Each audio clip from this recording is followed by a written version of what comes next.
악마 같은 선임들이 여군은 이래서 안 된다며 절벽에 매달아 버린 특전사 산악부대, 그녀의 아버지인 참모 총장이 부대로 찾아와 썩어빠진 군부대를 박살나고 모두 참교육시킴과 동시에 여성은 훌륭한 군인으로 이겨나가는 이야기입니다. 칠흑 같은 어둠이 대지를 삼키고 오직 거친 바람소리만이 살아남아 설악의 능선을 휘젓고 있었다.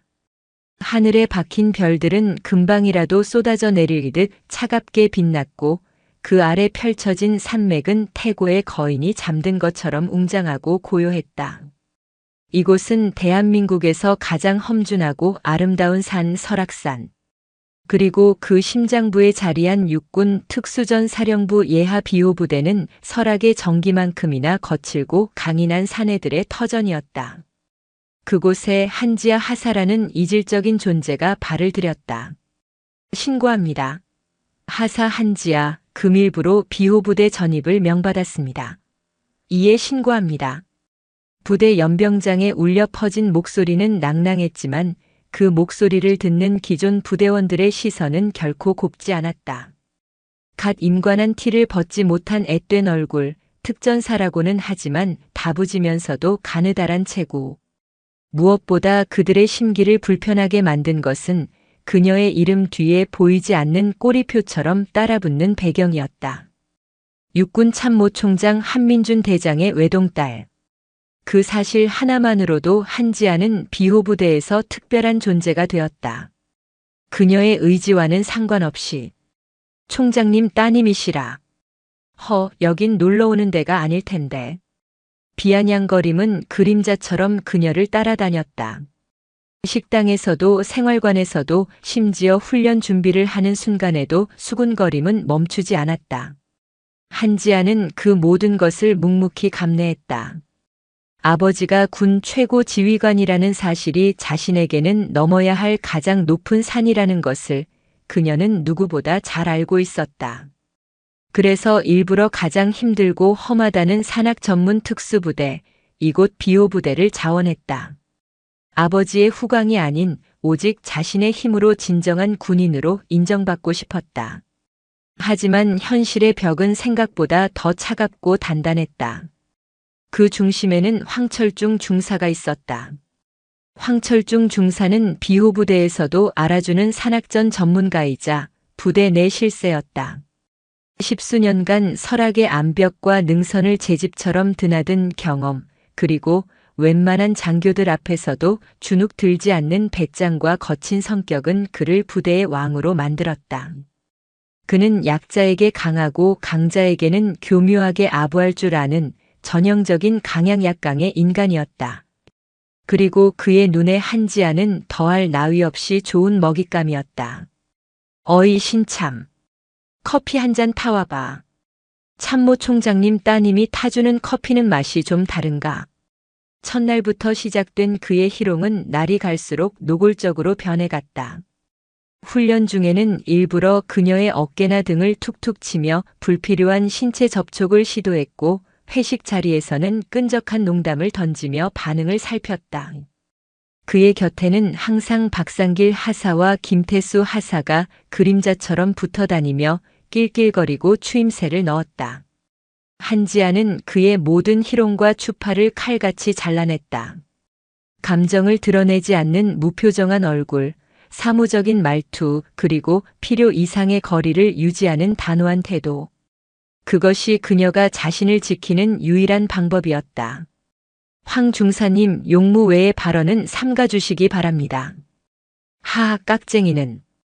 어디 무서워서 말이나 붙이겠나. 황철중은 겉으로는 웃었지만 그의 눈에는 서늘한 분노가 이글거렸다. 자신의 권위와 남성성이 한낱 계집애에게 무시당했다는 생각에 자존심이 상했다. 참모총장 딸만 아니었어도. 그는 입술을 깨물며 복수의 칼날을 갈았다. 그녀를 굴복시키고 짓밟아서라도 자신의 발 아래에 두어야 직성이 풀릴 것 같았다. 그의 분노는 곧 부대 전체의 분위기로 전염되었다. 황철중의 눈밖에 난 한지아를 대놓고 챙겨주는 사람은 아무도 없었다. 그녀는 완벽한 이방인이자 외톨이가 되어갔다. 훈련 성적은 누구보다 뛰어났지만 아무도 그녀를 인정해주지 않았다. 오히려 아버지가 뒤를 봐주니 저 정도는 하겠지라는 식의 질투와 폄하만이 돌아올 뿐이었다. 그렇게 위태로운 시간이 흐르던 어느 날 비호 부대의 야간 산악 침투 훈련 명령이 떨어졌다. 훈련 지역은 설악산에서도 가장 험하기로 소문난 울산바위 일대. 깎아지른 절벽과 변화무쌍한 날씨, 한치 앞도 보이지 않는 어둠 속에서 목표 지점까지 은밀하게 침투해야 하는 고난도 훈련이었다. 훈련 브리핑이 끝나고 장비를 챙기는 한지아에게 황철중이 음흉한 미소를 지으며 다가왔다. 한 하사, 오늘 훈련 기대되지 않나? 진짜 특전사가 뭔지 제대로 배우게 될 거야. 특히 여자한테는 말이지. 그의 목소리에는 단순한 훈련 이상의 의미가 담겨 있었다. 불길한 예감이 등골을 스쳤지만 한지아는 애써 태어난 척 대답했다. 훈련에 최선을 다할 뿐입니다. 그래, 최선을 다해야지. 아주 뼛속까지. 황철중은 의미심장한 말을 남기고 돌아섰다. 그의 뒤에서 박상길과 김태수가 비열한 웃음을 터뜨렸다. 그날 밤 설악의 어둠 속에서 한지아의 운명을 뒤흔들 잔혹한 연극의 막이 오르고 있었다. 그녀는 알지 못했다. 자신이 오르려는 그 길이 영광의 길이 아닌 지옥의 나락으로 향하는 길이라는 것을. 설악의 밤은 도시의 그것과는 차원이 다른 깊이를 가지고 있었다. 인공의 빛 한 점 없는 순수한 어둠은 모든 사물의 경계를 지우고 오직 바람 소리와 나뭇잎 스치는 소리, 그리고 간간히 들려오는 산짐승의 울음소리만이 세상의 존재를 증명했다. 한지아를 포함한 비호부대 알파팀은 완전 군장 상태로 소리 없이 능선을 타고 있었다. 목표는 울산 바위 정상 부근의 가상 적진. 한지아는 숨을 죽인 채 주위의 기척에 온 신경을 집중했다. 턱 밑까지 차오르는 숨을 고르며 발밑에 잔돌 하나 밟는 것까지 조심했다. 그녀의 움직임은 고양이처럼 유연하고 가벼웠다. 체력적으로나 기술적으로나 다른 팀원들에게 전혀 뒤지지 않았다. 하지만 그녀를 향한 보이지 않는 압박은 어둠보다 더 무겁게 어깨를 짓눌렀다. 선두에서 팀을 이끌던 황철중 중사가 손짓으로 팀을 멈춰 세웠다. 그들이 도착한 곳은 울산 바위로 향하는 마지막 관문이자 가장 위험한 구간인 암벽 코스였다. 수직에 가까운 절벽이 수십 미터 높이로 솟아 있었고 그 아래는 칠흑 같은 어둠만이 입을 벌리고 있었다. 자, 지금부터는 레펠 훈련을 병행한다. 전원 장비 착용. 황철중의 목소리는 평소보다 한 톤 높았고 묘한 흥분이 섞여 있었다. 야간 암벽 레펠은 주간 훈련과도 비교할 수 없을 만큼 위험하고 고도의 집중력을 요구하는 훈련이었다. 하지만 훈련 계획에는 분명히 우회로를 이용한 침투라고 명시되어 있었다. 중사님, 계획에 없던 훈련입니다. 위험성이 너무 높습니다. 팀의 부팀장이 조심스럽게 이의를 제기했지만 황철중은 코웃음을 치며 그를 쏘아붙였다. 전쟁이 계획대로 터지나? 실전에서는 이보다 더한 상황도 얼마든지 발생할 수 있어. 불만 있는 놈은 지금 당장 열외해. 그의 서슬 퍼런 기세에 더 이상 아무도 입을 열지 못했다. 황철중은 만족스러운 미소를 지으며 한지아를 돌아보았다. 그의 눈빛이 번뜩였다. 특히 한지아 하사. 너는 맨 마지막이다. 선임들이 확보해준 길을 따라 내려오는 게 후임의 도리 아니겠어? 그것은 명백한 악이었다. 가장 위험한 마지막 순서를 맡기면서 교묘하게 후임의 도리라는 명분을 내세운 것이다. 한지아는 입술을 깨물었지만 군말 없이 대답했다. 알겠습니다. 팀원들이 차례차례 로프에 몸을 의지한 채 어둠 속으로 사라졌다. 한지아는 자신의 차례를 기다리며 안전장비를 다시 한번 점검했다. 하네스는 단단히 조여졌고 카라비너는 정확히 결착되었다. 로프의 상태를 확인하려 손을 뻗는 순간 황철중이 그녀의 앞을 가로막았다. 어허, 신참이 어딜. 장비 점검은 선임이 해주는 거다. 특히 우리 공주님 장비는 내가 특별히 봐줘야지. 황철중은 비아냥거리며 한지아의 하네스와 로프를 만지작거렸다. 그의 손길이 스칠 때마다 소름이 돋았지만 그녀는 꾹 참았다. 그의 옆에서 박상길과 김태수가 키득거렸다. 황 중사님이 꼼꼼하시지. 한 하사는 걱정 없겠네. 공주님 안전이 곧 우리 부대 안전 아니겠어? 참모 총장님께 잘 보여야지. 그들의 조롱은 귓가에 울리는 이명처럼 불쾌했다. 점검을 마친 황철중이 과장된 동작으로 그녀의 어깨를 툭 쳤다. 자, 이제 내려가봐. 진짜 유격 훈련이 뭔지 체험할 시간이야. 한지아는 마지막으로 심호흡을 하고 절벽 끝에 섰다. 발 아래는 아득한 어둠뿐이었다. 그녀는 달된 동작으로 로프에 체중을 실으며 천천히 하강을 시작했다. 차가운 바위의 감촉, 팽팽하게 당겨지는 로프의 긴장감, 그리고 온몸으로 느껴지는 고도의 집중력. 이 순간만큼은 자신을 짓누르던 모든 것으로부터 자유로워지는 기분이었다. 하지만 그 평화는 오래가지 않았다. 절벽의 중간쯤 내려왔을 때 갑자기 하강이 멈췄다. 위에서 로프를 풀어주지 않는 것이다. 무슨 일입니까? 한지아가 위를 향해 소리쳤지만 돌아온 것은 황철중의 비웃음 섞인 목소리였다. 왜 벌써 힘드나? 여군은 이런 거도 못 버티나? 체력이 그것밖에 안 돼서 어디 특전사라고 명함이나 내밀겠어? 그의 목소리는 메아리가 되어 절벽을 울렸다. 아래에서 대기하던 팀원들도 웅성거리기 시작했지만 누구 하나 선뜻 나서지 못했다. 이봐 한하사. 거기 경치 좋지? 설악산 밤 경치가 아주 끝내줘. 참모 총장님 따님한테만 보여주는 특별 코스라고. 박상길과 김태수의 낄낄거리는 웃음소리가 어둠을 뚫고 날아와 비수처럼 박혔다. 이것은 훈련이 아니었다. 명백한 가혹행위이자 인격 모독이었다. 지금 뭐 하시는 겁니까? 당장 로프 풀어주십시오. 한지아가 분노에 찬 목소리로 외쳤다. 그러나 황철중은 더욱 악랄하게 그녀를 조롱했다. 어허, 목소리 큰 것 좀 보게. 힘이 남아도나 보네. 그럼 좀 더 매달려 있어봐. 정신 수양에 아주 좋거든.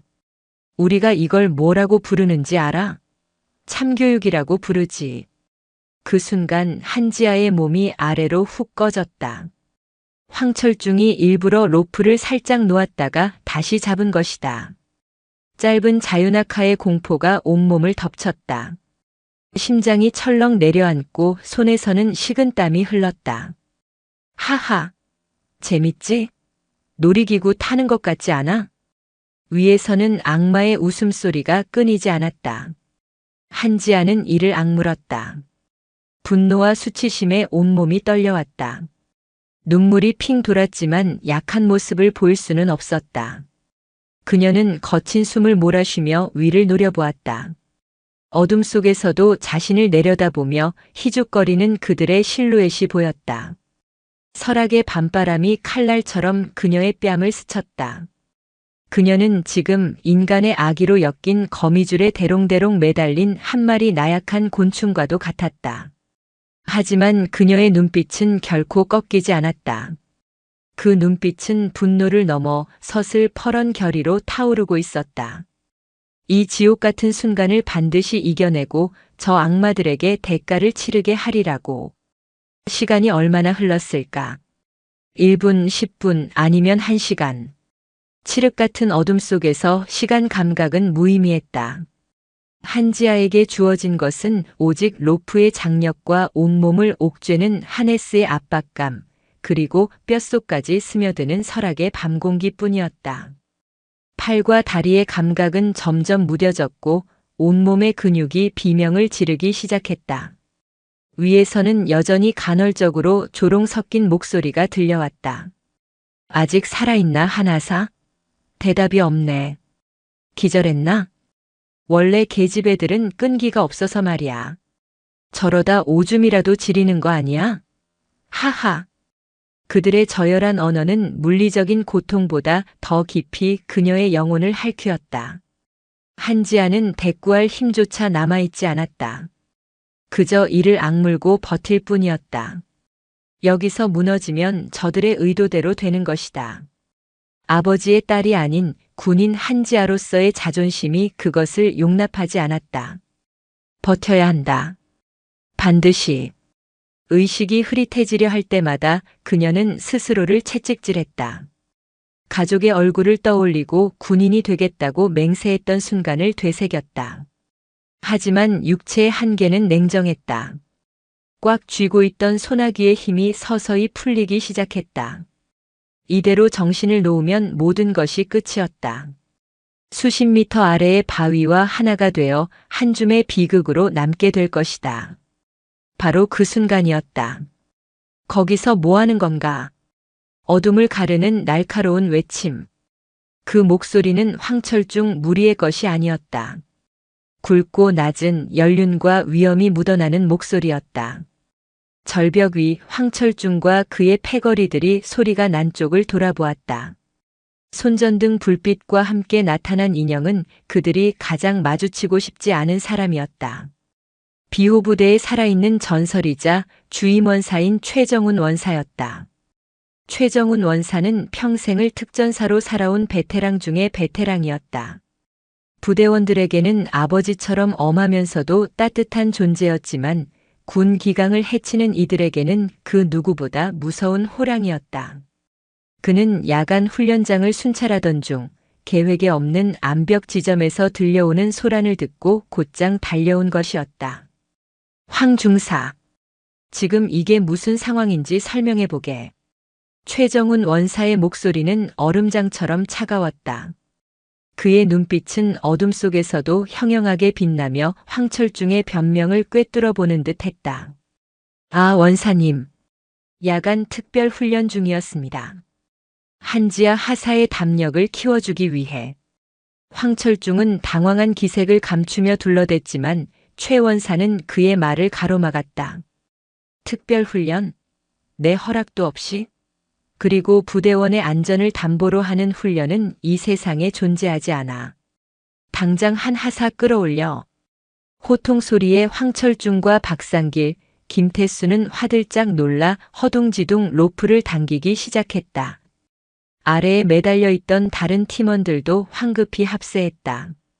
잠시 후 축 늘어진 한지아의 몸이 절벽 위로 끌어올려졌다. 그녀는 거의 탈진 상태였지만 마지막 남은 힘을 다해 몸을 일으키려 애썼다. 최정훈 원사는 한지아의 상태를 보자마자 사태의 심각성을 직감했다. 땀과 눈물로 범벅이 된 얼굴, 초점 없는 눈동자, 그리고 로프에 쓸려 피가 배어나온 손. 이것은 훈련이 아니라 명백한 폭력이었다. 황철중 중사. 최 원사가 나직이 그의 이름을 불렀다. 네, 원사님. 내 놈들은 오늘부로 군복 벗을 각오해야 할 거다. 그의 목소리에는 한 점의 온기도 없었다. 그것은 선고였다. 황철중의 얼굴이 새하얗게 질렸다. 박상길과 김태수는 사시나무 떨듯 떨기 시작했다. 그제야 자신들이 저지른 짓의 무게를 깨달은 것이다. 그들은 한낱 하사를 괴롭힌 것이 아니었다. 육군 참모 총장의 딸을, 그리고 그 이전에 한 명의 군인을 죽음의 문턱까지 몰고 간 것이었다. 최정훈 원사는 더 이상 그들을 상대하지 않았다. 그는 자신의 전투조끼에서 무전기를 꺼내들었다. 여기는 타이거 원. 여기는 타이거 원. 부대장 연결 바란다. 오버.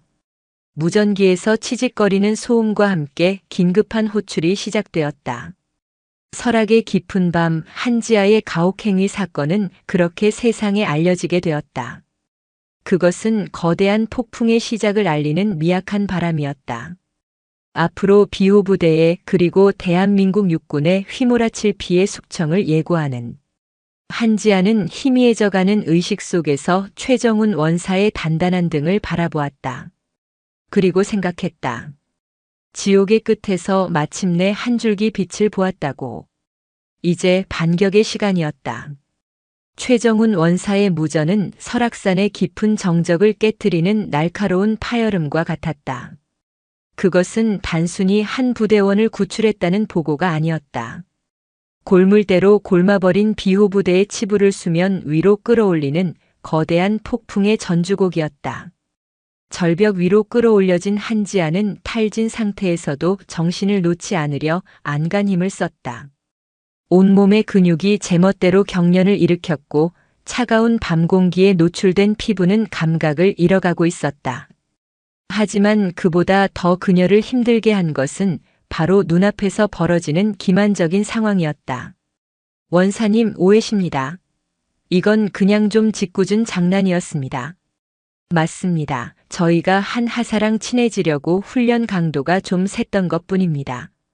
황철중과 그의 일당은 최정훈 원사 앞에서 비굴하게 변명하기에 급급했다. 방금 전까지 악마처럼 자신을 조롱하던 그들의 목소리는 이제 겁에 질린 개 짖는 소리처럼 처량했다. 한지아는 그들의 위선을 비웃을 힘조차 없었다. 그녀의 눈은 그저 차갑게, 아주 차갑게 눈앞의 광경을 응시할 뿐이었다. 최정훈 원사는 그들의 변명에 일절 대꾸하지 않았다. 그는 자신의 전투복 상의를 벗어 탈진한 한지아의 어깨에 덮어주었다. 평생을 군에 바친 노병의 체온이 스며든 전투복은 그 어떤 모포보다 따뜻했다. 괜찮나? 그의 무뚝뚝한 물음에는 수만 마디의 위로보다 더 깊은 진심이 담겨 있었다. 한지아는 작게 고개를 끄덕였다. 눈물이 차올랐지만 울지 않았다. 지금은 울 때가 아니었다. 잠시 후 훈련 중단 명령을 받고 황급히 달려온 부대장 박성진 중령과 중대장이 현장에 도착했다. 자신의 관할 구역에서 그것도 육군 참모총장의 딸이 관련된 끔찍한 사건이 터졌다는 사실에 박 중령의 얼굴은 흑빛이 되어 있었다. 그의 첫 번째 관심사는 진실 규명이나 부대원의 안위가 아니었다. 오직 하나 어떻게든 이 사건을 조용히 덮어 자신의 경력에 흠집이 가는 것을 막는 것뿐이었다. 이게 어떻게 된 일이야? 최 원사 보고 똑바로 해. 박중령은 애꿎은 최 원사에게 윽박지르며 상황을 장악하려 했다. 그는 한지아에게 다가가 위로하는 척하며 교묘하게 입막음을 시도했다. 한하사 몸은 괜찮나? 일단 의무실로 가서 남자들끼리 훈련하다 보면 가끔 과격해질 때가 있어. 황 중사도 아기는 없었을 걸세. 너무 마음에 담아두지 말고. 그 순간 한지아의 차가운 목소리가 박중령의 말을 끊었다. 부대장님. 그녀는 최 원사의 부축을 받으며 힘겹게 몸을 일으켰다. 탈진하여 휘청거리면서도 그녀의 눈빛만은 칼날처럼 날카롭게 살아있었다. 이것은 훈련 중 발생한 사고가 아닙니다. 명백한 가혹행위이자 살인 미수입니다. 저는 황철중 중사, 박상길 하사, 김태수 하사를 군형법에 의거하여 정식으로 고발하겠습니다. 그녀의 목소리는 작았지만 그 안에 담긴 결의는 천둥과도 같았다. 박중령의 얼굴이 일그러졌다. 황철중 일당은 사색이 되었다. 감히 피해자가 그것도 일개 하사가 부대장 앞에서 저렇게 당당하게 나올 것이라고는 상상도 못한 것이다. 한 하사. 지금 무슨 소리를 하는 건가? 부대 전체의 명예가 걸린 문제야. 박중령이 회유와 협박이 섞인 목소리로 그녀를 압박했다. 하지만 한지아는 흔들리지 않았다.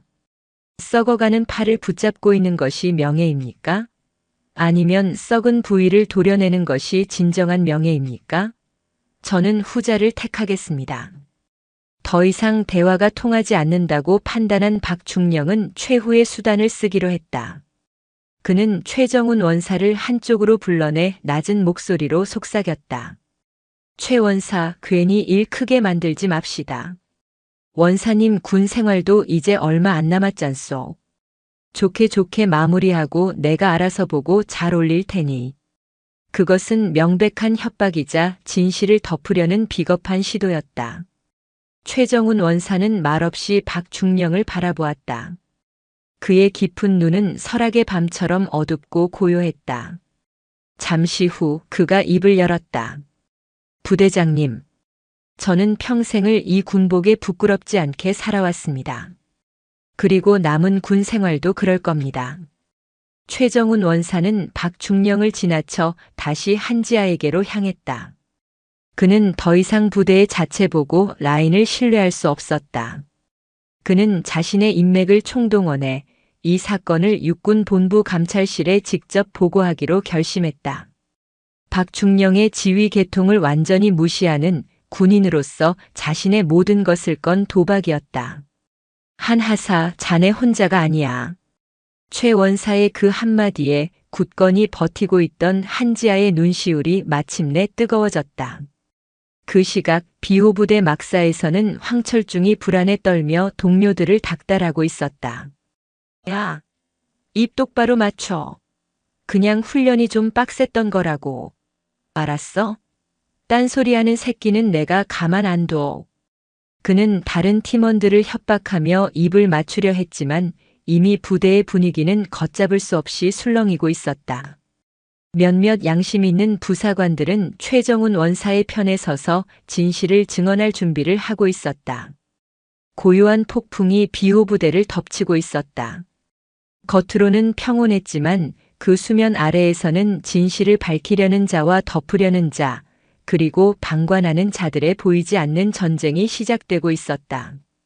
그리고 그 전쟁의 향방을 결정지을 거대한 태풍이 지금 대한민국 육군의 심장부에서 조용히 눈을 뜨고 있었다.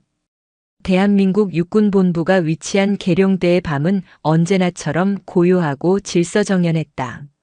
하지만 그날 밤 육군 참모총장 집무실의 공기는 얼음처럼 차갑게 얼어붙어 있었다.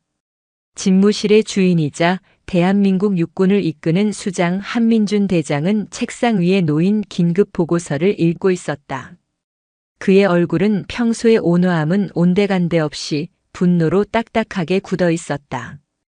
보고서는 비호부대 주임원사 최정훈이 감찰실의 지인을 통해 올린 직통 보고였다. 한 줄 한 줄 문장을 읽어 내려갈수록 한민준 대장의 눈빛은 차가운 분노로 이글거렸다. 그것은 단순히 하나뿐인 딸이 겪은 위험에 대한 아버지로서의 분노가 아니었다.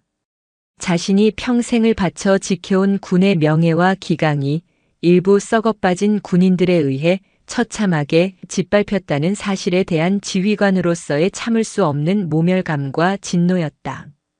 가혹행위, 살인 미수, 은폐 시도. 보고서의 단어 하나하나가 비수가 되어 그의 심장에 박혔다. 그는 눈을 감았다.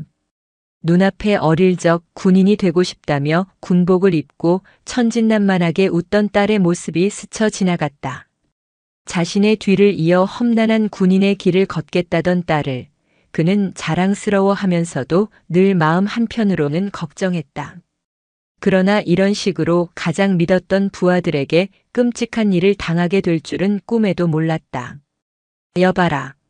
한민준 대장의 나직한 목소리에 대기하고 있던 부관이 칼같이 집무실로 들어왔다. 지금 즉시 육군 수사단장과 감찰실장을 내 집무실로 부른다. 5분 내로. 그의 목소리는 강철처럼 차갑고 단호했다. 부관은 그 목소리에 담긴 서슬퍼런 기운에 저도 모르게 등골이 서늘해지는 것을 느끼며 경례를 붙이고 뛰쳐나갔다. 정확히 4분 뒤 육군 중앙수사단장 김철규 준장과 감찰실장 이현석 소장이 딱딱하게 굳은 얼굴로 참모총장 집무실에 들어섰다. 그들은 이미 자초지종을 보고받아 알고 있었다. 한민준 대장은 아무 말 없이 책상 위에 보고서를 그들에게 밀었다. 두 장군은 침묵 속에서 보고서를 읽어 내려갔다. 그들의 얼굴 또한 분노와 경악으로 굳어졌다. 어떻게 생각하나? 보고서를 다 읽은 그들을 향해 한민준 대장이 물었다. 그의 목소리는 폭풍 전야처럼 고요했다. 참담할 뿐입니다. 김철규 수사단장이 무거운 입을 열었다. 이것은 단순한 군기문란 사건이 아닙니다. 군의 근간을 뒤흔드는 중범죄입니다. 감찰실장 이현석 소장 역시 단호하게 말했다. 한민준 대장은 자리에서 일어나 창가로 걸어갔다. 창밖으로 보이는 계룡대의 불빛들이 아득하게 느껴졌다. 나는 지금 참모총장이기 이전에 피해자의 아버지로서 이 사건을 보고 있지 않다. 나는 이 나라 육군을 책임지는 지휘관으로서 내 부하들이 썩은 고름을 방치하고 군복의 명예를 더럽힌 것을 용서할 수가 없다. 그가 천천히 몸을 돌렸다. 그의 눈은 이제 활화산처럼 뜨거운 분노를 토해내고 있었다. 수사단장. 예, 총장님. 지금 즉시 특별합동수사본부를 꾸린다. 육군 최고의 수사 인력들을 차출해 단 한 명의 예외도 성역도 없이 철저하게 수사한다. 비호부대 전체를 이 잡듯이 뒤져서 관련된 놈들, 방관한 놈들, 그리고 이 사건을 덮으려고 했던 놈들까지 전부 색출해내. 직위고하를 막론하고 모조리 군법의 심판대에 세우게 명심하겠습니다. 감찰실장. 예, 총장님. 특전사령부 전체에 대한 특별직무감찰을 실시한다. 이런 일이 비호부대에서만 일어났을 리가 없어. 수십 년간 쌓여온 부조리와 악습의 고리를 이번 기회에 완전히 끊어내야 한다. 뿌리까지 도려내서 다시는 이 땅의 군대에서 이런 비극이 되풀이되지 않도록 만들어 명을 받들겠습니다. 그의 명령은 단순한 지시가 아니었다. 그것은 대한민국 육군 전체에 대한 대대적인 숙청을 예고하는 선전포고였다.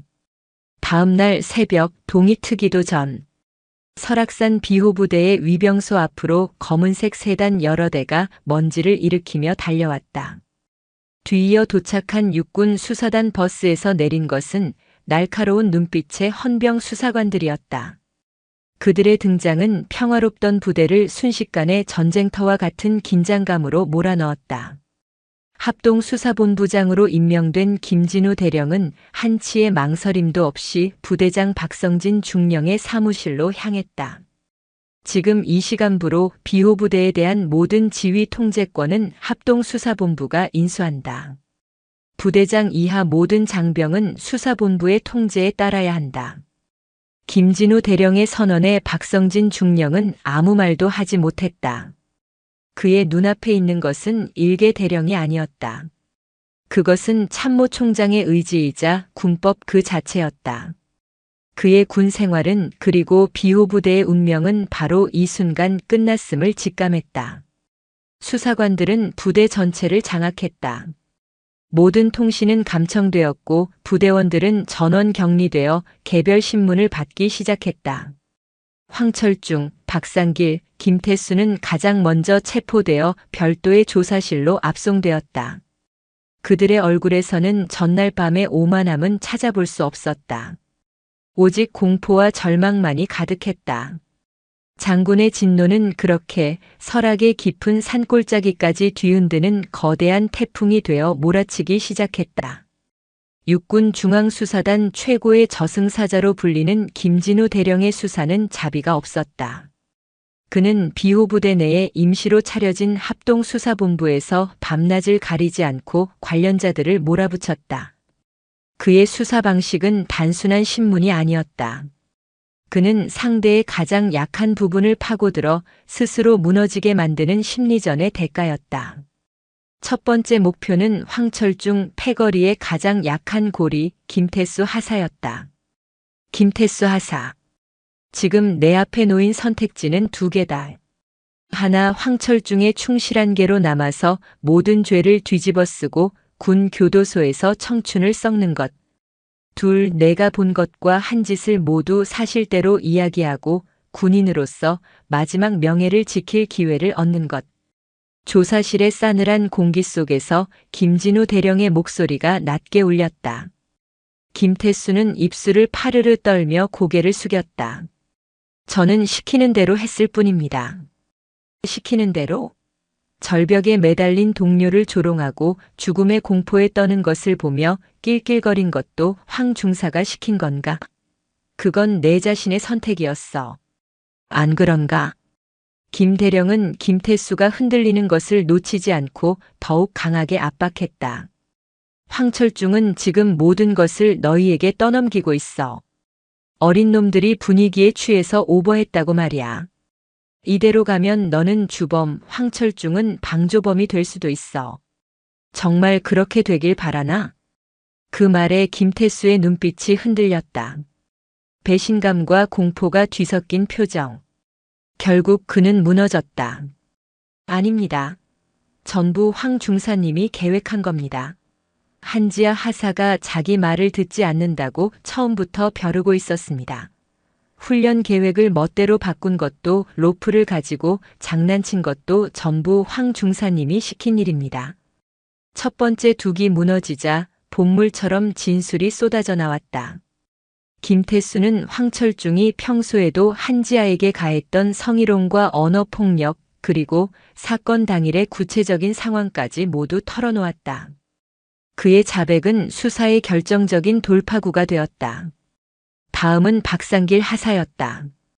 김진우 대령은 이미 무너진 김태수의 진술서를 그의 눈앞에 던져놓았다. 내 동료는 이미 다 이야기했다. 이제 내 차례다. 박상길은 잠시 버티는 듯 했지만 공범이 모든 것을 자백했다는 사실 앞에서 그의 저항은 무의미했다. 그 역시 모든 사실을 인정하며 황철중이 주도했다는 것을 강조했다. 마지막으로 모든 증거와 진술을 확보한 김대령은 주범 황철중을 마주했다. 황철중은 끝까지 뻔뻔하게 혐의를 부인했다. 억울합니다. 저는 그냥 후배를 강하게 키우려 했을 뿐입니다. 다른 의도는 없었습니다. 강하게 키워? 사람을 절벽에 매달아 놓고 조롱하는 게 내 놈이 말하는 훈련 방식인가? 김 대령의 호통에도 황철중은 눈 하나 깜짝하지 않았다. 그때 조사실의 문이 열리고 한지아가 들어왔다. 그녀는 의무실에서 응급처치를 받고 어느 정도 기력을 회복한 상태였다. 군복을 단정하게 차려입은 그녀의 모습은 피해자라기보다는 심판자에 가까웠다. 황 중사. 한지아의 목소리는 차분했지만 그 안에는 강철 같은 의지가 담겨 있었다. 내가 나에게 했던 말 똑똑히 기억나.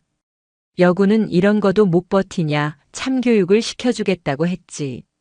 그래, 오늘 내가 너에게 진짜 참교육이 뭔지 알려주러 왔다. 그녀는 조사관의 책상에서 녹음기 하나를 집어들었다. 이건 사건 당일 혹시 모를 상황에 대비해 내가 전투복 주머니에 넣어두었던 소형 녹음기다. 황철중의 얼굴이 경악으로 물들었다. 녹음기에서는 그날 밤 절벽 위에서 그들이 내뱉었던 온갖 조롱과 폭언, 그리고 범죄를 입증하는 대화 내용이 생생하게 흘러나왔다. 하하, 재밌지? 놀이기구 타는 것 같지 않아? 이러다 오줌이라도 지리는 거 아니야? 참모 총장 딸만 아니었어도 진작에 반쯤 죽여놨을 텐데. 그들의 추악한 목소리가 조사실을 가득 메웠다. 그것은 빼도 박도 못하는 증거였다. 황철중의 마지막 발악은 그렇게 끝이 났다. 그의 얼굴에서 모든 핏기가 가시고 그는 의자에 주저앉듯 스르르 무너졌다. 수사는 여기서 그치지 않았다. 김진우 대령은 부대원 전원을 대상으로 심층 면담을 진행했다. 처음에는 입을 닫았던 부대원들도 수사본부의 강력한 의지와 신변 보호 약속에 하나둘씩 입을 열기 시작했다. 그들의 증언을 통해 황철중이 수년간 부대 내에서 저질러온 온갖 부조리와 폭행, 갑질 행위들이 추가로 드러났다. 심지어 과거에도 그의 괴롭힘을 견디다 못해 전출을 가거나 전역한 피해자가 더 있다는 사실까지 밝혀졌다. 부대장 박성진 중령 역시 이러한 사실들을 알면서도 자신의 안위를 위해 묵인하고 방조했다는 증거가 확보되었다. 진실은 그렇게 하나씩 겹겹이 쌓인 거짓과 침묵의 껍질을 깨고 그 추악한 모습을 드러내고 있었다. 비호부대는 그들만의 왕국을 만들어 폭력을 휘둘러온 범죄자들의 소굴이었음이 만천하에 공개되고 있었다. 마침내 김진우 대령은 수사 결과를 종합하여 황철중, 박상길, 김태수 3명을 특수폭행, 직권남용 살인미수 등의 혐의로 군사재판에 기소했다. 부대장 박성진 중령은 직무유기 및 범죄은폐 혐의로 보직 해임과 동시에 기소되었다. 황철중이 수갑을 찬 채 헌병들에게 끌려나가는 순간 그는 복도에서 마주친 한지아를 증오의 찬 눈으로 노려보았다. 너 때문에, 너 하나 때문에. 한지아는 그의 마지막 발악을 차가운 눈으로 응시하며 대답했다. 나 때문이 아니야. 너희 스스로가 자초한 일이다. 군복의 명예를 더럽힌 대가를 치를 시간일 뿐. 그녀의 목소리는 조금의 흔들림도 없었다. 추악한 진실은 모두 드러났고 이제 심판의 시간만이 남아 있었다. 하지만 한지아는 알고 있었다. 이것이 끝이 아니라는 것을. 진정한 싸움은 이제부터 시작이라는 것을. 대한민국 육군본부 보통군사법원. 이곳은 군복을 입은 자들의 죄를 묻고 정의를 세우는 가장 엄중하고 신성한 공간이었다. 그날 법정 안의 공기는 얼어붙은 강철처럼 차갑고 무거웠다. 피고인석에는 죄수복을 입은 황철중, 박상길, 김태수, 그리고 전 비호부대장 박성진이 나란히 앉아 있었다. 한때는 설악을 호령하던 맹수들이었지만 이제는 우리에 갇힌 채 심판을 기다리는 초라한 짐승의 모습이었다. 방청석의 절반은 군 관계자들이, 나머지 절반은 이 떠들썩한 사건을 취재하기 위해 몰려든 기자들이 채우고 있었다. 모든 카메라와 시선은 법정의 중심으로, 그리고 이 사건의 시작점이자 끝인 한지아 하사에게로 향하고 있었다. 검사, 공소 사실을 진술하시오. 재판장의 근엄한 목소리와 함께 대한민국 육군의 명예를 건 재판이 시작되었다. 군 검사로 나선 권혁진 소령은 서류 더미를 들고 자리에서 일어섰다. 그는 군 내에서도 불의를 보면 참지 못하는 대쪽 같은 성미로 유명한 인물이었다. 존경하는 재판장님, 그리고 배심원 여러분. 본 검사는 오늘 군복의 명예를 더럽히고 전우의 목숨을 위협한 피고인들의 추악한 범죄를 고발하고자 이 자리에 섰습니다. 권 소령은 차분하지만 힘있는 목소리로 공소 사실을 읽어내려갔다. 황철중 일당이 한지아 하사에게 저지른 지속적인 성희롱과 직권남용 훈련을 빙자한 가혹행위, 그리고 울산 바위 절벽에서의 살인미수 혐의까지. 그들의 범죄 행각이 하나씩 공개될 때마다 방청석에서는 나직한 탄식이 터져나왔다. 황철중의 변호인은 특전사의 강인한 훈련 문화와 피고인의 순수한 의도를 내세우며 변론을 펼쳤다. 피고인 황철중 중사는 오직 후배를 강한 군인으로 만들고 싶었을 뿐입니다. 다소 거칠고 과격한 방식이었을지는 모르나 결코 살인의 의도는 없었습니다. 또한 참모총장의 따님이라는 특수한 신분의 고소인이 과민하게 반응한 측면도 고려되어야 합니다. 그것은 피해자에게 책임을 전가하는 비열하고 졸렬한 변명이었다. 그 순간 방청석에 앉아있던 한민준 대장의 얼굴이 미세하게 굳어졌다. 그는 오늘 이 자리에 참모총장이 아닌 피해자의 아버지로서 참석했다. 하지만 그의 눈빛은 슬픔이 아닌 썩은 군 기강을 바로잡아야 하는 지휘관의 비장함으로 가득 차 있었다. 재판의 하이라이트는 증인으로 출석한 한지아의 증언이었다. 군복을 단정하게 차려입고 증인석에 선 그녀의 모습은 조금의 흔들림도 없었다. 증인, 피고인 황철중이 증인을 절벽에 매달았을 때 어떤 심정이었습니까? 검사의 질문에 한지아는 잠시 눈을 감았다. 그날 밤의 공포와 칼날 같던 바람, 그리고 죽음의 그림자가 다시금 그녀를 덮치는 듯 했다. 하지만 그녀는 이내 눈을 뜨고 피고인석의 황철중을 똑바로 응시하며 말했다. 두려웠습니다. 하지만 그보다 더 컸던 감정은 분노와 수치심이었습니다. 군인으로서 전우의 등을 믿지 못하고 그 손에 의해 죽을 수도 있겠다는 사실이 견딜 수 없이 치욕스러웠습니다. 그녀의 목소리는 떨리지 않았다. 오히려 담담해서 더욱 큰 울림을 주었다. 피고인의 변호인은 특전사의 훈련 문화를 이야기했습니다. 제가 아는 특전사는 자신의 목숨을 걸고 전우를 구하는 조직이지 전우를 절벽에 매달고 조롱하는 조직이 아닙니다. 피고인들은 특전사의 명예를 그리고 대한민국 군인 전체의 명예를 더럽혔습니다. 그녀는 말을 이어갔다. 또한 제가 누구의 딸인지는 이 사건의 본질이 아닙니다. 만약 제가 참모총장의 딸이 아니었다면 저는 그날 밤 설악산의 차가운 바위 위에서 이름 없는 주검으로 발견되었을지도 모릅니다. 그리고 이 사건은 훈련 중 발생한 불의의 사고로 종결되었을 것입니다. 저는 오늘 제가 아니라 그날 밤 죽었을지도 모를 이름 없는 또 다른 한지아를 위해 이 자리에 섰습니다. 그녀의 증언은 법정 안의 모든 사람들의 심장을 관통했다. 그것은 한 개인의 피해 사실을 넘어 군대 내에 만연한 부조리와 권력형 폭력의 본질을 꿰뚫는 외침이었다. 결정적인 증거는 그날 밤의 상황이 담긴 녹음 파일이었다. 권소령이 재생 버튼을 누르자 법정 안에는 황철중 일당의 추악한 조롱과 낄낄거리는 웃음소리가 울려 퍼졌다. 자신들의 목소리가 공개되자 황철중은 고개를 숙였고 박상길과 김태수는 아예 얼굴을 감싸쥐었다. 그들의 죄는 하늘 아래 명백하게 드러났다. 마침내 최종 변론이 끝나고 재판장이 판결문을 읽기 위해 자리에서 일어섰다. 법정 안에 무거운 침묵이 흘렀다. 판결을 선고한다.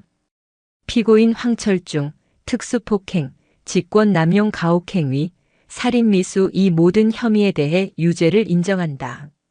재판장의 선고가 떨어지는 순간 황철중의 눈이 허공을 향해 풀렸다. 피고인 황철중에게 징역 15년을 선고한다.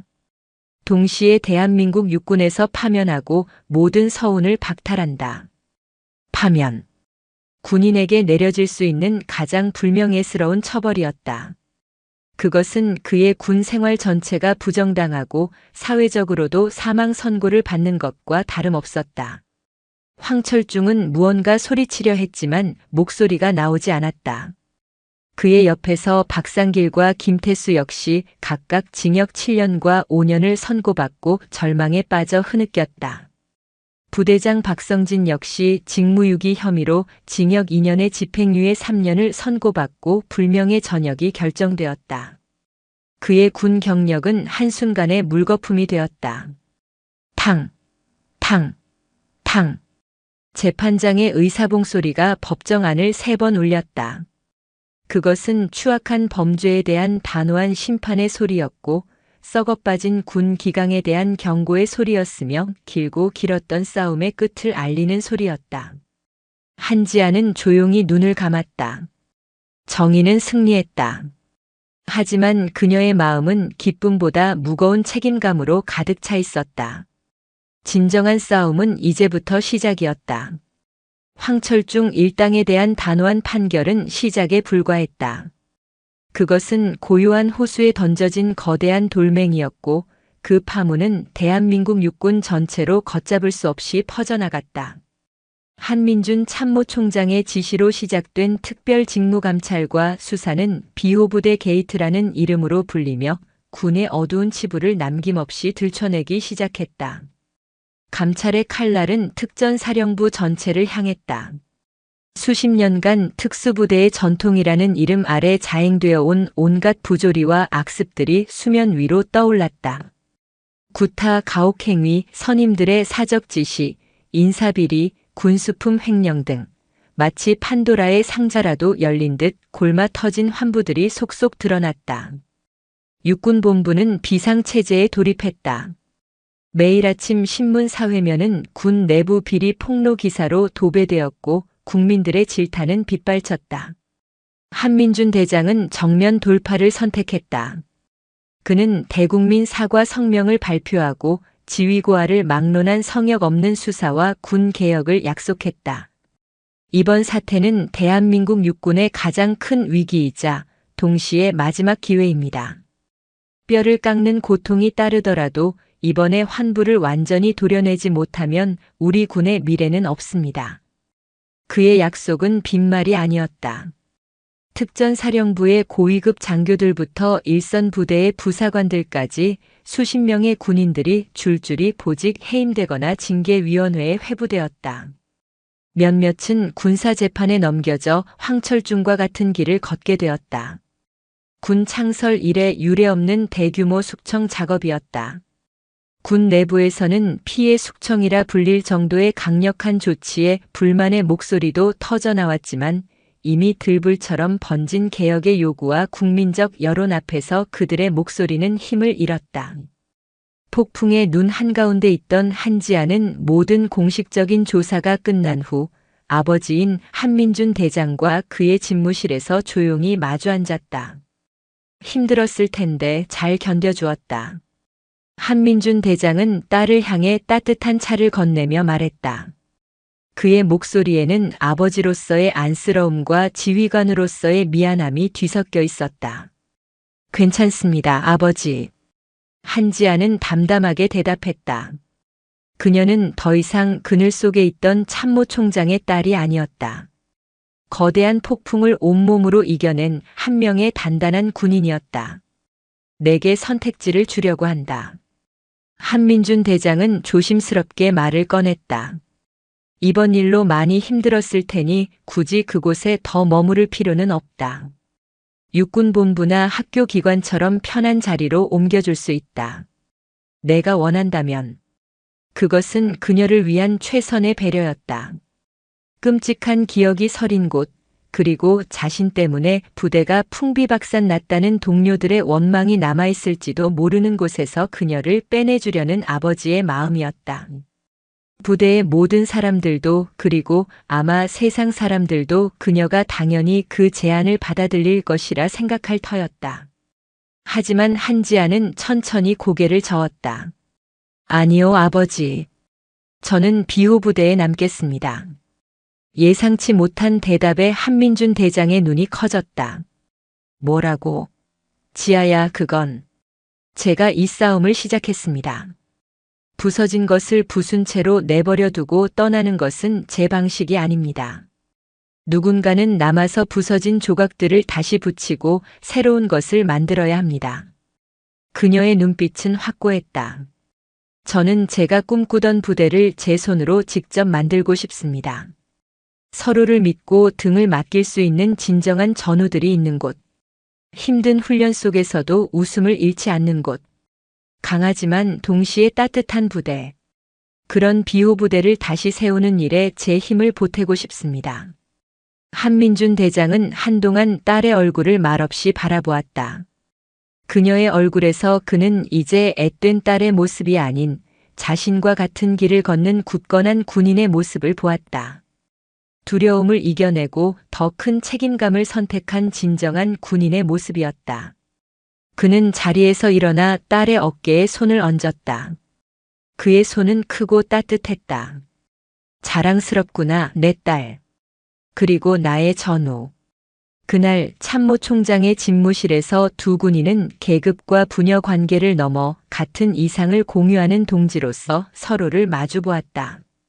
한지아의 결정은 군 전체에 또 다른 메아리가 되어 퍼져나갔다. 그녀는 단순히 부조리를 고발한 내부 고발자가 아니었다. 무너진 폐허 위에 새로운 성을 쌓겠다고 선언한 개척자였다. 그녀의 진짜 전쟁은 이제부터 시작이었다. 한지아가 복귀한 비호 부대는 그야말로 폐허 그 자체였다. 부대장과 주임원사를 포함한 지휘부와 핵심 간부들이 대거 교체되거나 공석이었고 병사들의 사기는 땅에 떨어져 있었다. 부대 전체가 거대한 침묵과 무기력증에 빠져 있었다. 남은 부대원들 사이에서는 보이지 않는 벽이 존재했다. 한지아의 용기를 지지하는 소수와 그녀 때문에 부대가 망가졌다고 비난하는 다수, 그리고 어느 쪽에도 서지 못하고 눈치만 보는 침묵하는 이들. 특히 황철중과 가깝게 지냈던 몇몇 부사관들은 노골적으로 그녀를 없는 사람 취급했다. 식당에서 마주쳐도 외면했고 훈련에 대한 논의에서도 그녀를 철저히 배제했다. 그들에게 한지아는 부대의 전통과 명예를 팔아넘긴 배신자였다. 저 계집애 하나 때문에 우리 부대가 이게 무슨 꼴이야. 총장 백 믿고 설쳐대더니 아주 부대를 작사를 내놨구만. 등 뒤에서 들려오는 비수 같은 말들을 한지아는 묵묵히 견뎌냈다. 변명하거나 맞서 싸우지 않았다.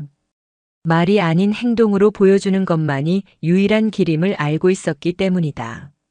그녀는 누구보다 먼저 일어나 연병장을 달렸고 누구보다 늦게까지 남아 훈련 장비를 정비했다. 새로 전입 온 신임 하사들이나 적응하지 못하는 병사들에게 먼저 다가가 그들의 어려움을 들어주고 자신의 훈련 노하우를 아낌없이 가르쳐 주었다. 처음에는 그녀를 경계하던 병사들도 진심을 다하는 그녀의 모습에 서서히 마음을 열기 시작했다. 변화의 바람은 새로 부임한 부대장 이강석 중령으로부터 시작되었다. 그는 과거 해외 파병과 대테러 작전에서 혁혁한 공을 세운 군 내에서도 손꼽히는 개혁 성향의 지휘관이었다. 그는 부임 첫날 전 부대원을 연병장에 집합시킨 후 이렇게 선언했다. 과거의 비호부대는 죽었다. 오늘부터 우리는 새로운 비호부대를 만든다. 썩어빠진 전통과 악습은 모두 버리고 오직 실력과 전우애만이 존재하는 최강의 부대로 거듭날 것이다. 그리고 그 중심에 용기 있는 목소리를 내준 한지아 하사가 있다. 한 하사는 우리 부대의 부끄러운 과거가 아닌 자랑스러운 미래의 상징이다. 부대장의 공개적인 지지는 부대 분위기를 바꾸는 결정적인 계기가 되었다. 한지아를 비난하던 목소리들은 수면 아래로 가라앉았고 그녀의 행동에 동조하는 이들이 하나둘씩 늘어나기 시작했다. 그러던 어느 날 비호부대의 전군 특수부대 경연대회 출전 명령이 떨어졌다. 육군 참모총장이 직접 주관하는 이 대회는 군 개혁의 성과를 보여주고 실추된 특전사의 명예를 회복하기 위한 상징적인 행사였다. 모두가 해체 직전의 비호부대가 최하위를 면치 못할 것이라고 예상했다. 하지만 이강석 부대장과 한지아는 이것을 기회로 삼았다. 우리가 다시 하나가 될 수 있는 기회다. 말이 아닌 땀으로 우리의 실력을 증명해 보이자. 한지아는 경연대회 준비팀의 핵심 멤버로 자원했다. 그녀는 자신의 모든 지식과 경험을 쏟아부었다. 주간에는 강도 높은 체력 및 전술 훈련을 이끌었고 야간에는 과거의 훈련 데이터를 분석하며 가장 효율적인 침투 경로와 작전 계획을 수립했다. 처음에는 마지못해 훈련에 참여하던 부대원들도 밤낮을 가리지 않고 헌신하는 그녀의 모습에 점차 감화되었다. 그들은 한지아의 지시를 따르며 함께 땀 흘리고 서로의 한계를 넘어서도록 격려했다. 적막하던 부대에 다시 함성과 웃음소리가 울려 퍼지기 시작했다. 과거의 반목과 불신은 거친 훈련 속에서 녹아내렸고 그 자리에는 끈끈한 전우애가 싹트고 있었다. 대회 당일 설악산의 험준한 산악지형에서 펼쳐진 경연에서 비호부대는 모두의 예상을 뒤엎었다. 그들은 마치 한 몸처럼 움직였다. 한지아가 수립한 작전 계획은 완벽했고 팀원들의 호흡은 한치의 오차도 없었다. 대회의 마지막 코스는 울산 바위 암벽 레펠이었다. 한지아에게는 악몽과도 같은 장소. 하지만 그녀는 망설이지 않았다. 오히려 가장 먼저 로프를 잡았다. 그녀가 어둠 속으로 몸을 던지자 팀원들이 일사불란하게 그녀의 안전을 확보했다. 과거 그녀를 조롱하고 죽음으로 내몰았던 그곳에서 이제는 전우들이 그녀의 생명줄을 단단히 붙잡고 있었다. 비호부대는 압도적인 성적으로 경연대회 우승을 차지했다. 시상대 가장 높은 곳에 선 한지아와 부대원들의 얼굴에는 땀과 눈물이 뒤섞여 있었다. 시상식에 참석한 한민준 대장은 딸에게 직접 우승기를 수여했다. 그는 딸의 귀에 나직이 속삭였다. 내가 새로운 방패를 벼려냈구나. 그날 밤 부대로 복귀한 한지아는 자신을 따르는 후배 부사관들과 함께 막사 앞에 서서 밤하늘을 바라보았다. 한 하사님 정말 대단하십니다. 한 후배의 존경 어린 말에 그녀는 희미하게 미소 지으며 대답했다. 내가 한 게 아니야. 우리가 함께 한 거지.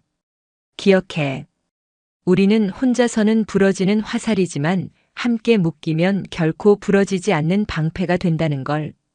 그녀의 시선은 설악의 웅장한 능선을 넘어 더 먼 곳을 향하고 있었다. 폐허 위에서 그녀는 마침내 자신이 꿈꾸던 부대의 모습을, 강하고도 따뜻한 새로운 방패를 조금씩 벼려내고 있었다. 그녀의 진짜 전설은 이제 막 시작되고 있었다. 그로부터 이태의 세월이 흘렀다. 강산이 2번 바뀌는 시간은 아니었지만 비호 부대에게 그 시간은 부대가 완전히 새로 태어나기에 충분한 시간이었다. 한지아는 이제 갓 임관한 하사가 아닌 부대의 허리 역할을 든든히 해내는 베테랑 중사 한지아 중사였다. 그녀의 어깨는 더욱 단단해졌고 설악의 풍파를 겪어낸 눈빛은 깊고 고요한 호수와도 같았다. 비호 부대는 과거의 오명을 완전히 씻어냈다. 이강석 부대장의 개혁적인 지휘와 한지아를 중심으로 뭉친 젊은 간부들의 헌신은 부대를 과거와는 질적으로 다른 조직으로 변모시켰다. 이곳에 더 이상 전통이라는 이름의 악습은 존재하지 않았다. 오직 실력과 인격 그리고 끈끈한 전우애만이 군인의 가치를 증명하는 유일한 척도가 되었다. 그 변화는 부대의 신병 교육 방식에서 가장 뚜렷하게 드러났다. 신고합니다. 훈련병 강유진 외 34명, 금일부로 비호부대 전입을 명받았습니다. 이에 신고합니다. 연병장의 앳된 얼굴에 신임 하사들이 긴장한 모습으로 서 있었다. 그들 중에는 과거 한지아처럼 꿈에 부풀어 이곳을 찾아온 여러 명의 여군들도 포함되어 있었다. 그들을 맞이한 것은 비아냥과 멸시가 아닌 훈련 교관이 된 한지아 중사의 따뜻하면서도 강단 있는 미소였다. 모두 비호부대에 온 것을 환영한다. 한지아는 훈련병들 앞을 천천히 걸으며 말했다. 그녀의 목소리는 부드러웠지만 그 안에 담긴 힘은 연병장 전체를 장악했다. 이곳에서 여러분이 배우게 될 것은 단순히 적을 죽이는 기술이 아닐 것이다. 자신의 한계를 넘어서는 법, 그리고 무엇보다 중요한 내 옆의 전우를 믿고 내 등을 맡기는 법을 배우게 될 것이다. 우리는 성별, 출신, 배경으로 서로를 판단하지 않는다. 오직 땀과 실력 그리고 전우를 향한 마음으로만 서로를 평가한다. 다시 한번 지옥에 온 것을 환영한다. 그리고 이 지옥을 이겨내고 나면 여러분은 대한민국 최고의 특전사가 되어 있을 것이다. 그녀의 연설이 끝나자 젊은 군인들의 눈이 존경과 열정으로 빛나기 시작했다. 그들에게 한지아 중사는 단순한 훈련 교관이 아니었다.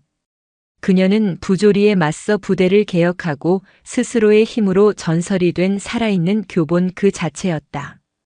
비호부대의 새로운 명성은 군 내부에만 머무르지 않았다. 그들의 이름이 대한민국 국민 모두의 가슴에 깊이 새겨지게 된 결정적인 사건은 그해 겨울에 찾아왔다. 기록적인 폭설과 한파가 설악산을 덮쳤다. 국립공원 전체가 통제되었지만 겨울 산행에 나섰던 민간인 등산객 10여 명이 갑작스러운 눈사태로 인해 깊은 계곡에 고립되는 사고가 발생했다. 조난 지점은 깎아지른 절벽과 수시로 발생하는 추가 눈사태 위험 때문에 민간 구조대는 물론 웬만한 군부대도 접근조차 불가능한 최악의 장소였다. 시간은 흐르고 조난자들의 생존 가능성은 점점 희박해지고 있었다. 바로 그때 육군본부는 최후의 카드를 꺼내들었다. 산악전의 스페셜리스트 비호부대였다. 출동 명령이 떨어지자 비호부대는 한치의 망설임도 없이 움직였다. 구조팀의 현장 지휘관은 당연하게도 한지아 중사가 맡았다. 공교롭게도 조난 지점은 이태 전 그녀가 악몽 같은 시간을 보냈던 울산바위 인근 협곡이었다. 두려운가? 출동 준비를 하는 한지아에게 이강석 부대장이 다가와 조용히 물었다. 조금은요. 한지아는 솔직하게 대답했다. 하지만 그녀의 눈빛은 흔들리지 않았다. 하지만 이제 그곳은 제게 트라우마의 장소가 아닙니다. 제가 반드시 지켜내야 할 제 작전 구역일 뿐입니다. 구조 헬기는 맹렬한 눈보라 때문에 더 이상 접근하지 못하고 팀을 산 중턱에 내려놓았다. 여기서부터는 오직 그들의 두 발과 로프, 그리고 서로에 대한 믿음에 의지해야 했다. 한지아는 지도를 펼쳐 가장 안전하고 빠른 침투 경로를 순식간에 결정했다. 그녀의 판단은 컴퓨터처럼 정확했고 명령은 칼처럼 단호했다. 알파팀은 전방의 크레바스를 확보하고 브라보팀은 후방을 경계한다. 찰리팀은 나와 함께 직접 조난자들에게 접근한다. 그녀의 지휘 아래 부대원들은 마치 거대한 생명체처럼 일사불란하게 움직였다. 며칠 밤낮으로 이어진 사투 끝에 그들은 마침내 조난자들이 고립된 지점에 도착했다. 하지만 마지막 관문이 남아 있었다. 조난자들은 수십 미터 아래에 얼어붙은 계곡 바닥에 있었고 그들을 끌어올릴 유일한 방법은 한 명이 직접 로프를 타고 내려가 안전장치를 설치하는 것뿐이었다. 추가 눈사태의 위험이 도사리는 가장 위험한 임무였다. 제가 가겠습니다. 한지아가 주저없이 나섰다. 그녀가 하강을 준비할 때 팀의 막내인 신임 여군 하사가 겁에 질린 얼굴로 그녀를 바라보았다. 중사님 괜찮으시겠습니까? 저 아래는. 한지아는 말없이 하사의 안전 헬멧끈을 다시 고쳐 매주었다. 그리고는 이태 전 자신이 그토록 듣고 싶었던 말을 나직이 들려주었다. 두려운 건 당연한 거야. 두려움은 나약함이 아니라 살아있다는 신호니까. 하지만 내 훈련을 믿고 내 장비를 믿어. 그리고 무엇보다 위에서 내 생명줄을 잡고 있는 우리를 믿어. 우린 절대 이 줄을 놓지 않아. 그녀는 막내 하사의 어깨를 툭툭 두드려주고는 망설임 없이 절벽 아래로 몸을 던졌다. 맹렬한 눈보라가 그녀의 몸을 때렸지만 그녀의 움직임은 한 점의 흐트러짐도 없었다. 위에서는 팀원들이 혼신의 힘을 다해 로프를 확보하고 있었다.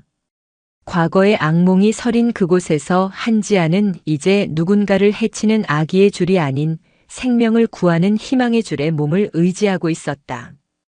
구조작전은 대성공이었다. 조난자 전원이 무사히 구조되었고 비호 부대는 국민적 영웅으로 떠올랐다. 며칠 후 모든 것이 평온을 되찾은 부대를 한민준 대장이 비공식적으로 방문했다. 그는 요란한 의전 대신 조용히 부대를 둘러보았다. 연병장 한쪽에서는 한지아가 부대원들과 어울려 땀 흘리며 웃고 있었다. 아버지의 방문을 눈치채지 못한 채 그녀는 완벽하게 부대의 일원이 되어 있었다. 그녀는 더 이상 참모 총장의 딸이 아니었다. 그녀는 비호부대의 심장이자 자랑스러운 리더 한지아 중사였다. 한민준 대장은 딸을 부르지 않았다. 그저 멀리서 그 모습을 지켜보며 조용히 미소 지었다. 자신이 평생을 바쳐 지키려 했던 군인의 명예와 가치가 바로 저곳에서 자신의 딸에 의해 새롭게 피어나고 있었다. 그것으로 충분했다. 해가 저물고 설악의 능선 위로 별들이 하나둘씩 떠오르기 시작했다. 한지아는 훈련을 마치고 생활관으로 돌아가는 후배들의 어깨를 두드리며 함께 걸었다. 그녀는 문득 걸음을 멈추고 자신들을 묵묵히 품어주는 설악의 장엄한 모습을 바라보았다. 한 사람의 용기가 거대한 악습의 고리를 끊어냈고 그 용기는 절망의 폐허 위에서 희망의 씨앗을 싹 틔웠다. 그리고 이제 그 씨앗은 울창한 숲이 되어 대한민국을 지키는 가장 강하고 새로운 방패가 되어가고 있었다. 설악산 비호부대. 그곳에서 새로운 전설은 그렇게 시작되고 있었다.